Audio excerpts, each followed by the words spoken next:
Sa bawat patak ng luha sa aking kahinaan, sa bawat luhod at panalangin, di mo ako iniwan. Jesus, ika'y nariyan. Itataas ang aking mga kamay sa Diyos na mahabagin, sa aming natunay. O ang alay ko ay pusong basa, nagpapakumbaba sa iyong presensya. Maghari ka.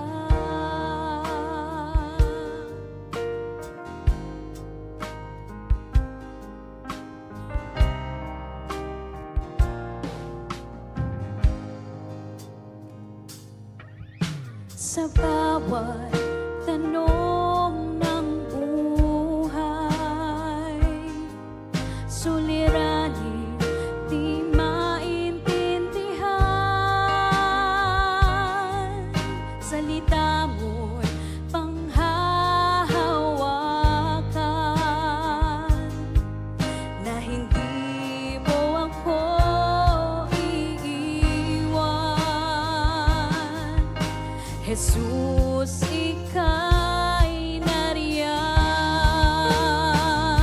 Itataas ang aking mga kamay sa Diyos na mahabagin, sa amin na tunay. O ang alay ko ay pusong basa, nagpapakumbaba sa iyong presensya. Itataas ang aking mga kamay sa Diyos na mahabagin, sa amin na tunay. O ang alay ko ay pusong basa, nagpapakumbaba sa iyong presensya. Maghari ka.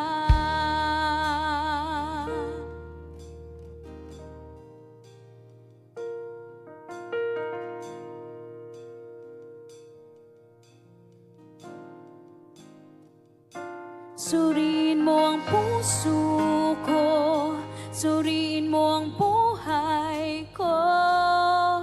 Ang ninanais ko ay iyong kalooban. Suriin mo ang puso ko, suriin mo ang buhay ko. Ang ninanais ko'y ikaw. Suriin mo ang puso ko, suriin mo ang buhay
mo ang puso ko, suriin mo ang buhay ko. Ang ninanais ko ay iyong kalooban. Suriin mo ang puso ko, suriin mo ang buhay ko. Ang ninanais ko'y ikaw maghari ka.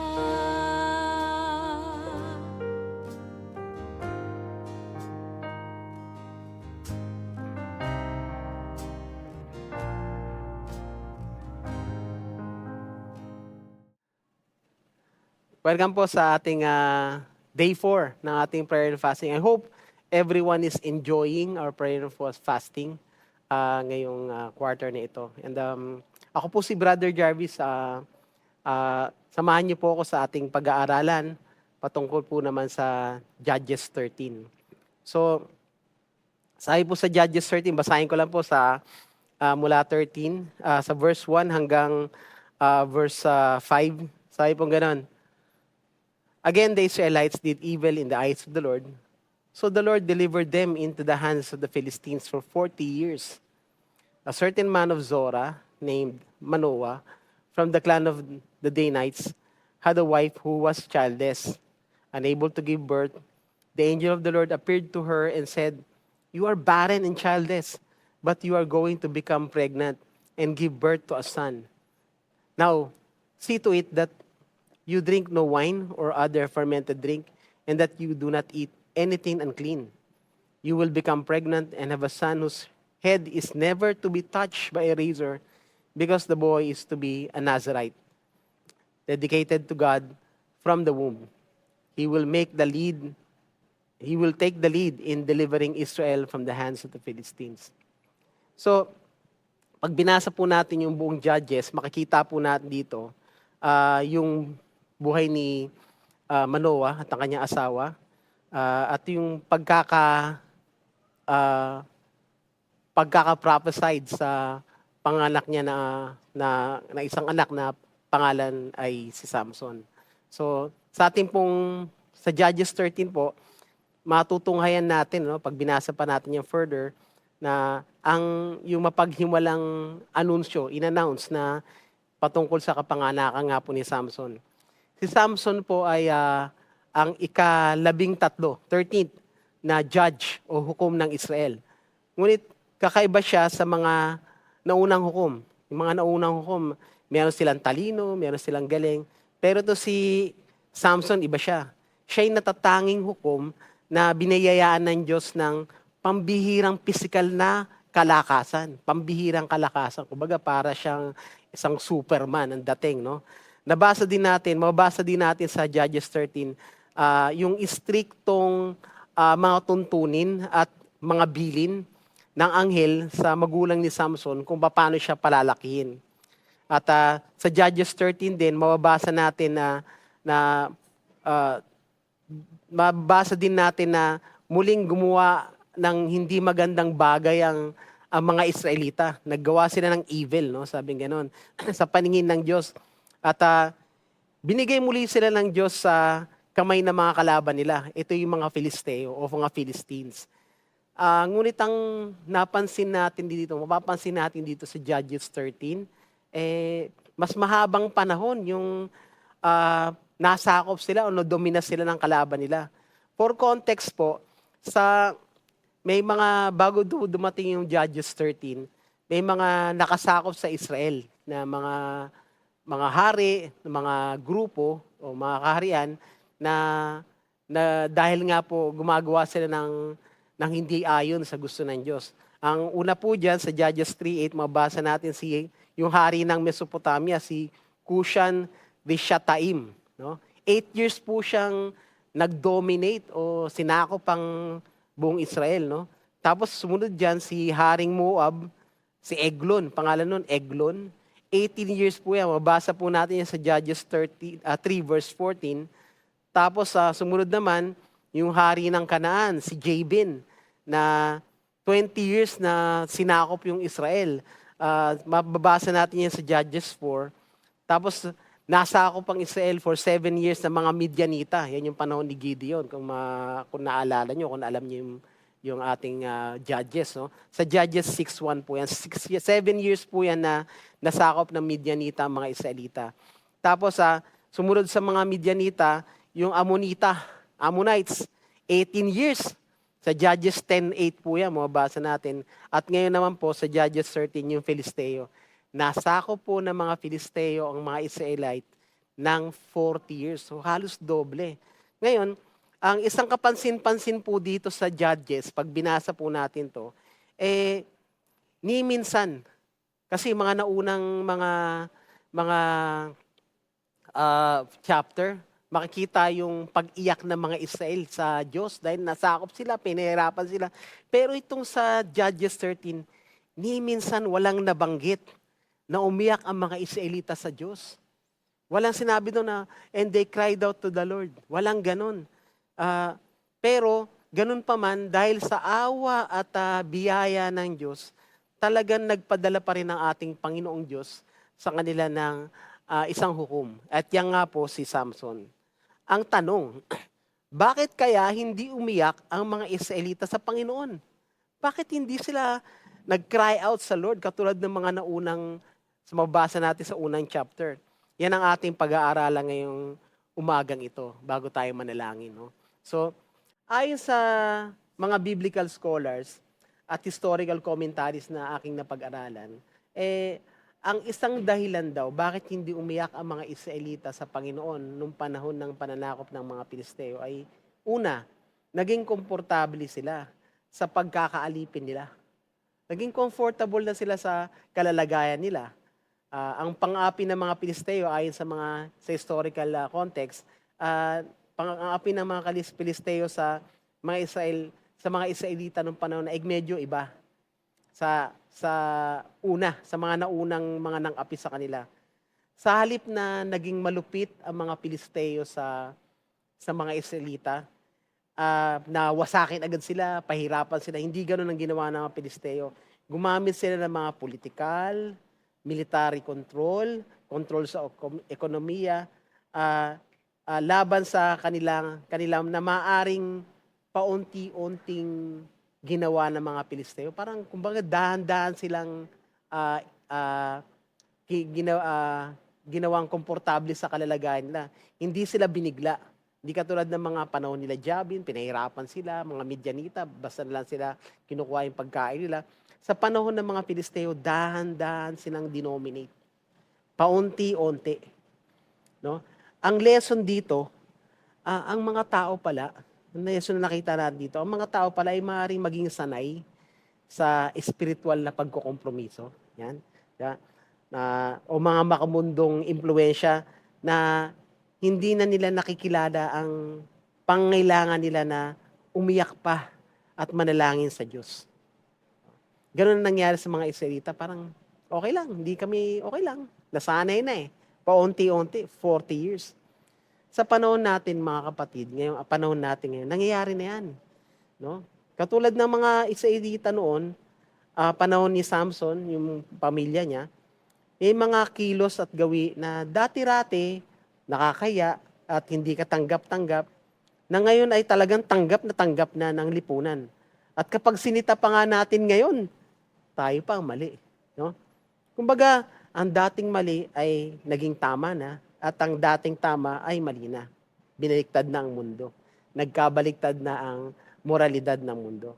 Ang isang halimbawa lamang nito ay halimbawa, dati pag ikaw ay nagpa-abort, nakakaya yun.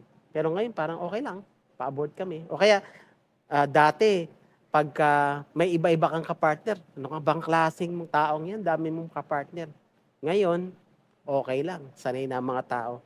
At syempre, yung mga LGBTQ, mga kabaklaan, na dati tanggap. Ngayon, mainstream na. Pagka sinita mo sila, ano ka, ganon. Ganon nangyayari ngayon. So, isang dahilan ng hindi na umiiyak sa Panginoon ang mga Israelita dahil nga, komportable na sila. Ayos na sa kanila na naaalipin sila, sanay na sila. So, yun yung una. At pangalawa, nanlalamig na ang kanilang relasyon sa at pananampalataya sa Diyos. Ang aklat po ng hukom ay nagpapakita ng pagbagsak ng espiritualidad ng mga Israelita. So paunti-unti. Kaya nung umabot sa Judges 13, bagsak na bagsak na ang espiritualidad nila. Bagsak na bagsak na ang espiritualidad ng mga Israelita. Bunsod maaari ito ng kawalan o kakulangan ng kaalaman at pangunawa tungkol sa kung sino talaga ang Diyos sa buhay nila. Tulad na lang kung babasahin natin sa Judges 13 verse 22, sabi ni Manoah, asawa ko, sabi niya ganun, mamamatay tayo, nakita natin yung mukha ng Diyos, nakita natin ang Diyos. Sabi ng kanyang asawa, kung kukuhanin pala tayo ng Diyos, bakit ni-reveal niya pa sa atin ang mga bagay-bagay na ito? So, merong makikita natin doon, si Manoah, hindi niya alam. Wala siyang kaalaman kung sino talaga ang Diyos na kanyang sinasamba. Kumbaga, nasanay na nga lang, okay lang. Nanlamig na yung relasyon. Nawala na yung pananampalatayang tunay. Ang lesson dito, kapag ang isang tao ay kulang sa kaalaman patungkol sa Diyos at sa kanyang mga pangako, yung mga pangako ng Diyos, at wala pang pagnanais yung taong ito na kilalanin talaga ang Diyos sa pamagitan ng salita niya, tiyak manlalamig. Tiyak manglalamig ang pananampalataya. Tiyak mawawala yung relasyon sa Panginoon. Sa panahon natin, mga kapatid, nakikita na natin yan. Alam natin, tayong mga taga-church, nakikita natin, pag ang isang tao, isang Kristiyano ay hindi na nalalangin, no? Ma-attend na lang, tapos paminsan-minsan pa, hindi nagbabasa, hindi nagde-devotion, at talagang makikita natin hindi yan lalago, at nanganganib ang isang Kristiyano na hindi nagbabasa ng Biblia, hindi nag-aaral ng Biblia, hindi na nanalangin, nanganganib ang taong yan mamatay sa kanyang espiritualidad. Kaya napakahalaga na araw-araw tayong manalangin, araw-araw pag-aralan natin ang salita ng Diyos. Tanging sa pag-aaral lamang ng salita ng Diyos at sa pananalangin natin mapapanatiling maalab ang ating pananampalataya at relasyon sa Kanya, sa ating Panginoon. Amen? So, dalawa na po yan. Una po, nasanay na ang mga Israelita. Pangalawa, nanlamig na ang relasyon nila sa Panginoon. At pangatlo po, at ito po yung huli, nawalan na sila ng pag-asa at tinanggap na nila na sila ay alipin lamang talaga. Okay na tayo dito, parang ganon. So, pagkaraan ng 40 taon na masakop sila sa ilalim sa mahabang panahon na nasasakop sila ng mga Pilisteo, sinanay sila ng mga Pilisteo, hinayaan nila, sanayin sila sa mga maling gawi, paunti-unti, no? Parang nagkakaroon ng corruption sa kanilang way of living na dati naman hindi naman tama. Ngayon, sa panahon ng mga Pilisteo, ito lang. Yeah. So, maaaring naniniwala ng mga Israelita na hindi na magbabago yung kalalagayan namin. Talagang alipin na lang kami. No? Yun ang pinaniniwalaan nila. Tinanggap na nila yun. Na hindi na magbabago yung kanilang sitwasyon. Ang pangmatagalang pang-api na ginawa sa kanila ng mga Pilisteo ay maaaring humantong na sa pagbibitiw nila sa pag-asa. Okay na ako dito, hindi na ako mananalangin, okay na, hindi naman nakikinig ang Diyos. Parang ganon. Kasi hindi nga nila kilala ang Panginoon. Ang lesson dito, maaring patahimikin ng panghihina ng loob ang panalangin. Nanghihina ng loob nila eh. Wala na silang pag-asa. So, sabi nila, okay na, wala nang pag-asa. Huwag na tayong manalangin. Okay na, sundin na lang natin to. Kapag huminto ang mga tao sa pag-asa sa Diyos, kasi hindi nila alam yung salita ng Diyos, hindi nila kilala ang Diyos, hindi nila alam ang kanyang mga pangako, madalas ang mangyayari, hihinto sila sa paghiling sa Diyos. Hihinto silang manalangin, hihinto silang mag-aral ng salita. Sa panahon natin, may mga sandali talaga na nanghihina tayo. Aminin natin yan. Dahil naiinip na tayo, parang walang sagot. Tagal na, Lord. Tagal ko na nagpe-pray. Walang nangyayari. Okay na ako dito. No? Dahil hindi nakakasagot pa ang Diyos. Pakiramdam natin, ang tagal-tagal na talaga na para bang hindi natutugon ng Diyos sa pinagpe-pray natin. Tama? Okay na. Ayos na ako dito. No, ganun. Ayos na tayo dito.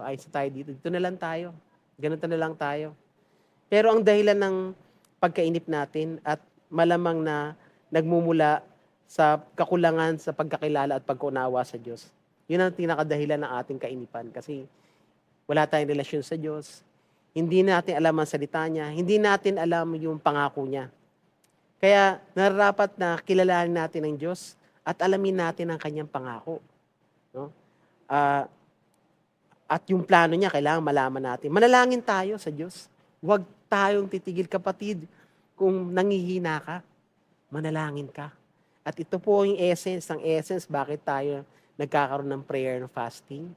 Para po magkatulungan din tayo na manalangin sa Diyos. Kung nanghihina ka, kapatid, sabayan mo ako sa panalangin. No? So, in summary po, dito sa conclusion po, posible ang mga dahilan kung bakit hindi umiyak ang mga Israelita sa Panginoon noong panahon na yun. Naging komportable sila at sila sa kanilang pagkaalipin, nanlamig ang kanilang relasyon at pananampalataya sa Diyos at nawalan na sila ng pag-asa. Tinanggap na lamang nila na sila alipin. Ngunit sa totoo lang, mga kapatid, sa totoo lang, totoo, at sinasabi ng salita ng Diyos, tunay na dakila ang Diyos. Tunay ang matindi ang kanyang biyaya. Sa kanyang awa at grasya, gagawa siya ng paraan. Magpapadala siya ng tutulong sa atin. At sa totoo lang, pinadala niya ang kanyang anak na si Kristo para tayo tulungan, makabalik tayo sa kanya at makatayo muli. Huwag tayong maging komportable sa sitwasyon natin, sa kasulukuyan nating sitwasyon. Huwag tayong maging komportable. Huwag umasa pa rin tayo. Manalangin pa rin tayo. Amen? So ito pong pagpe-prayer fasting natin ngayon, ipapanalangin po natin yan. Kasama po yan sa panalangin natin. At sa ating panalangin, samahan niyo po ako. Okay? So manalangin na po tayo. Una po, papanalangin natin ang ating mga sarili na magawa natin ang sinasabi ng Diyos.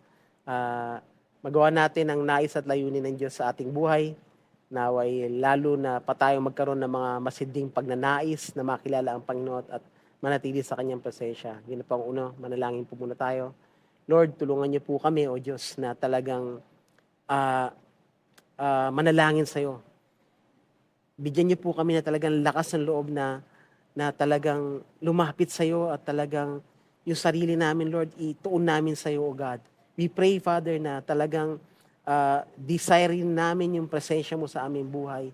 Magkaroon kami ng pagnanais na makilala ka sa pamamagitan ng salita mo. Magkaroon kami ng desire to study your word, to listen to your word, and to pray, Panginoon. At dalangin ko, Panginoon, sa bawat isa po sa amin, sa maghapong ito, sa aming panalangin, magkaroon kami ng desire na basahin ang salita mo, pag-aralan ito, makipagkwentuhan patungkol sa salita mo at alamin kung ano bang nais mo sa aming buhay. Salamat po sa pangalan ni Jesus.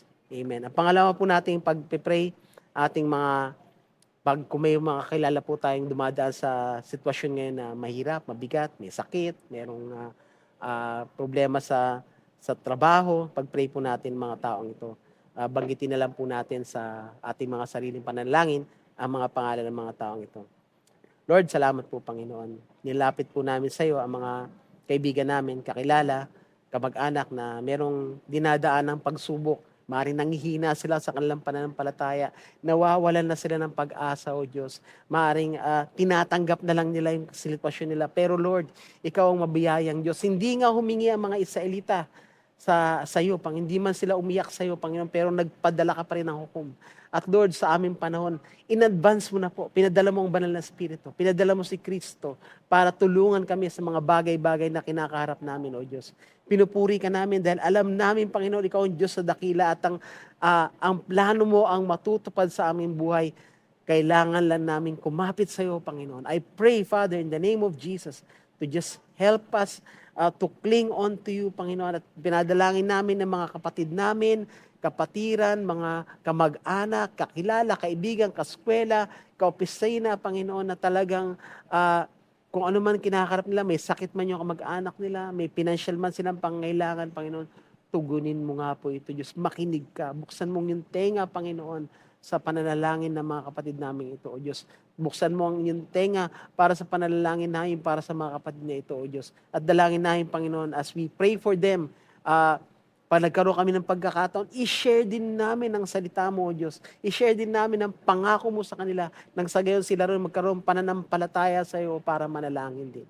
Thank you, Lord, for the answered prayers na inaasa namin para sa mga kapatiran namin ito, sa mga sitwasyon namin na merong matitindi, Lord. Alam namin, Panginoon, mahaba man panahon kami nag-aantay, alam na alam namin, ikaw ay tutugon, ikaw ay sasagot, ikaw ang aming tagapagligtas para proteksyonan kami at i-provide. Thank you, Lord. In Jesus' name. Ang pangatlo po nating pagpipray po natin ang ating spiritual at physical na kalusugan. Importante pong spiritually strong tayo, no? At pagpipray po natin, lalo na po, yung pagpray din natin yung ating mga leaders, yung mga leaders po natin, mga pastor natin, mga ministry and fellowships head, no? Pagpray natin mga BOT sa staff, no?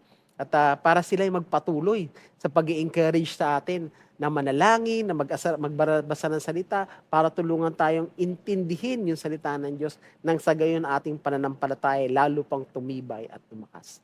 So panalangin po natin ng mga leaders natin ito. Lord, thank you for the spirituality and physical strength, Lord, na binibigay mo sa aming mga leaders, sa mga kapatiran, Lord, na talagang may mga kakaharap man na mga challenges ngayon. I pray, Father, in the name of Jesus, itong mga tao, mga leaders namin ito, ang aming mga pastors, senior pastor namin, sila Pastor Leo, sila Pastor Benson, Pastora Jinky, Pastora Cecil, Pastor Sherwin, Pastor Joel, Pastor Ray, Pastor Bertz, Pastor Christian, Pastor Olan, Panginoon, Pastora Nene, si Pastor Ray, Panginoon, Pastor Danny, lahat po ng aming pastors, Panginoon. Even ng mga cell pastor namin, we pray for them, Lord, na talagang bigyan mo sila ng strength spiritually, lalo silang lumago sa kanilang spirito, lalo silang lumago sa kanilang, yung pangatawan nilang physical, Panginoon, sa kanilang pag-share ng salita, bigyan mo sila ng lakas at talino, O God, to share your word, Panginoon. I pray, O God, sa mga ministry heads, tulungan mo sila, O God, na tulungan yung mga pastors namin na gawin yung mga work na dapat gawin, mga fellowship heads, Panginoon, bless them, O God, bless their families, O Diyos, in Jesus' name. Mga BOT sa mga decision-making na ginagawa, Panginoon, give us all the wisdom to decide on matters, Panginoon, na need na desisyonan ni Pastor, Panginoon. I pray na good health sa aming lahat, good health sa physical side, sa financial side, and especially, Panginoon, sa spiritual side. At dalayan ko, O Diyos, na bawat isa sa amin, mga pastor, staff, board, yung mga staff, Lord, tulungan din yung sa office, Lord. I pray to bless them, O God, provide for their needs, at para lahat po itong ministry ito magpatuloy for the glory of your name. Again, for the glory of your name, Lord. Wala kaming pwedeng itataas. Wala kami itataas dito sa church na ito, kundi ikaw lamang. Pero we ask you for strength. We ask you for growth, Lord, sa aming spirit, sa aming physical strength, Lord, sa lahat na aspeto ng aming buhay, nang sa gayon lalo ka namin maitaas. Thank you, Lord, sa kabutihan mo at sa kadakilaan mo, sa biyaya mo, sa mga leaders namin ito, sa mga kapatiran namin ito, O Diyos, na nagpapagal para turuan kami, para i-guide kami, O Diyos, in Jesus' name, in Jesus' name. Thank you, Lord. At sa ating pong huling papanalangin, mahalaga po to kasi nangyayari po, nakita po natin yung mga nangyayari. Hindi lang po sa pamilya, hindi lang po sa workplace, hindi lang po dito sa church. Yung nangyayari sa ating government na ipagpe-pray po natin na manaig sa bawat isang grupong ito, membro ng grupong ito, ang unity, pagkakaisa, ang love, ang pagmamahal, ang respeto sa isa't isa, at pagkalooban ang lahat ng part na ito, mga taong involved dito, ng lakas ng loob na ipagpatuloy yung tamang ginagawa. No? Yung tamang ginagawa. Hindi porket lahat gumagawa ng mali, hindi ka na rin gagawa ng tama. Dapat gawin pa rin natin ang tama. So, papanalangin po natin ang ating family, ang ating workplace, ating church, ang ating government. No? Panalangin po natin, Lord, salamat. Dahil dinala mo kami dito sa aming pamilya kung saan kami naroon, Panginoon. I pray for every mothers and fathers, Panginoon, every parents, every kuya and ate, every tito and tita, every lolo and lola, every bunso and ading, mga ganon, Lord. I pray, Lord, na bawat miyembro ng pamilya ay talagang lalong lumalim sa iyo, Panginoon.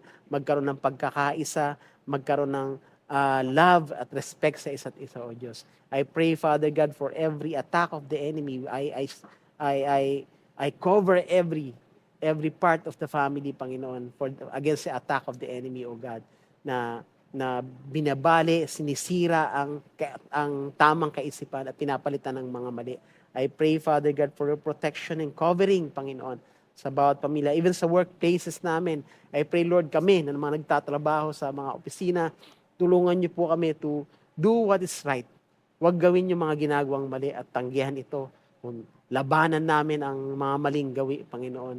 Even kami, huwag kami magpakompromiso, Panginoon. Huwag kami maging komportable sa mga maling mga ginagawa sa opisina namin, kundi gawin namin yung nararapat, Panginoon, for the glory of your name. Of course, yung buong church organization ng RCMI, I pray, we're excited, Panginoon, dahil dinadala mo kami sa season na talagang maaring napakahirap, ang daming ginagawa, ang daming tinatrabaho, pero we are excited, Panginoon, dahil meron kang ginagawa sa church and we will see your glory, Panginoon. Katulad nila Manoah, huwag kami mabigla. Makita namin, huwag kami matakot, Panginoon, kundi talagang tayuan namin ang pananampalatayang binibigay mo sa amin. Bilang church, I pray in the name of Jesus na kumilos ka, Panginoon, sa buong leadership ng church, sa buong church as a whole ng RCMI, na maging influencer kami kung saan kami naroon, sa mga community na andun kami, sa mga barangay, sa mga munisipyo, sa mga probinsya, at siyempre sa buong region at buong Pilipinas. Maging influence kami. Ang RCMI Church will be an influencer in the Philippines and even in the world, Panginoon. And we will really shine for the glory of your name. And I pray also sa aming government na nangyayaring, mga nangyayaring hindi pagkakasunduan ngayon, mga awayan, Panginoon. I pray, Father God, kumilos po kayo. Intervene. Maawa po kayo sa aming bayan. Maawa po kayo sa bayang Pilipinas, Panginoon. Ang lugmok na sa kahirapan, lugmok na sa mga maling moralidad, Panginoon. I pray, make an intervention, Lord. Lord, we are praying as a church, as a community of church, as a community of believers, we're praying, Lord, magpadala ka ng tutulong. Lord, I pray, Father God, intervene sa nangyayari sa aming bayan, Panginoon. Kumilos po kayo, Panginoon. If you're going to send this country, you make this country to be a missionary sending nation, Lord, make an intervention. Palakasin mo ang iglesia. Palakasin mo ang bawat workplace. Palakasin mo ang mga ministries. Palakasin mo ang pamilya. Palakasin mo ang aming pananampalataya sa iyo, Panginoon. Palakasin mo ang aming desire to know you more, to be in your presence, Father God. Thank you, Father God, sa time na binibigay mo sa amin. Bless us, O God. And we ask you, Father God, na talagang tugunin mo ang mga panalangin nito. Nagpapasalamat kami, Panginoon, dahil alam namin, O Diyos, bukas ang tainga mo para sa mga bagay-bagay na pinapanalangin namin. Thank you, Lord. Ang buti-buti mo, O Diyos. Salamat po. In Jesus' name. Amen. So salamat po sa pagsama sa akin ngayong umagang ito, sa ating pananalangin, sa ating pong pagtatapos. Again, maraming salamat. God bless us all. And again, once again, let us all shine for the glory of God. In Jesus' name.